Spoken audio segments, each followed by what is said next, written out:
আমাদের ধর্ম, আমাদের কালচার, আমাদের বদঅভ্যাস এসবের দ্বারাই প্রকৃতিকে ধ্বংস করে চলেছি আমরা।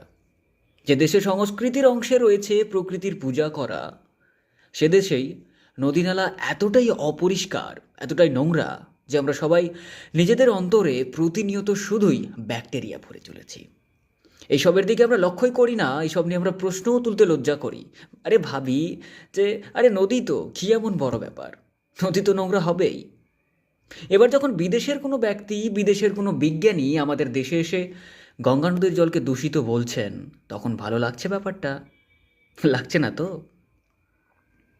সাম্প্রতিক সোশ্যাল মিডিয়ায় একটি ভিডিও ভাইরাল হচ্ছে, যেখানে দেখা যাচ্ছে একজন ব্রিটিশ জীববিজ্ঞানী জেরেমি ওয়েড, যিনি পুরো বিশ্বে একটি জনপ্রিয় টেলিভিশন শো রিভার মনস্টারের জন্য পরিচিত, তিনি একটি বিশেষ কেমিক্যালের ব্যবহার করে আমাদের গঙ্গা নদীর জলকে দূষিত বলে প্রমাণ করেছেন।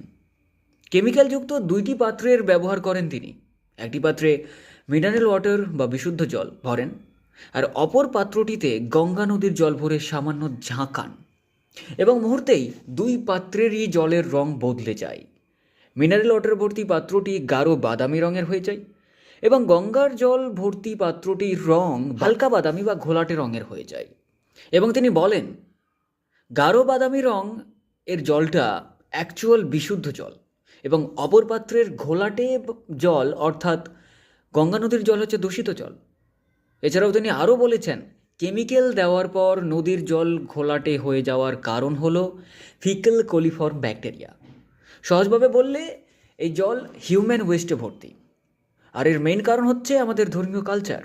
নদীতে দুধ ঢালা, প্রতিমা বিসর্জন, ফল ফুল পাতা ইত্যাদি নদীতে ফেলা, তাছাড়াও আমাদের নিত্য প্রয়োজনীয় জিনিসের বর্জ্য নদীতে ভাসিয়ে দেওয়া।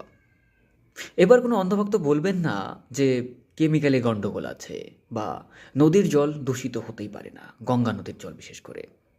দেখুন, ক্লিয়ার কথা, কোনো ধর্মেই বলা নেই যে প্রকৃতির ক্ষতি হোক, তবে বর্তমানে যা যা ক্ষতি হচ্ছে তা সব কিছুই ধর্মের নামে যে অন্ধবিশ্বাস, কুসংস্কার ছড়িয়ে রয়েছে তার জন্যই।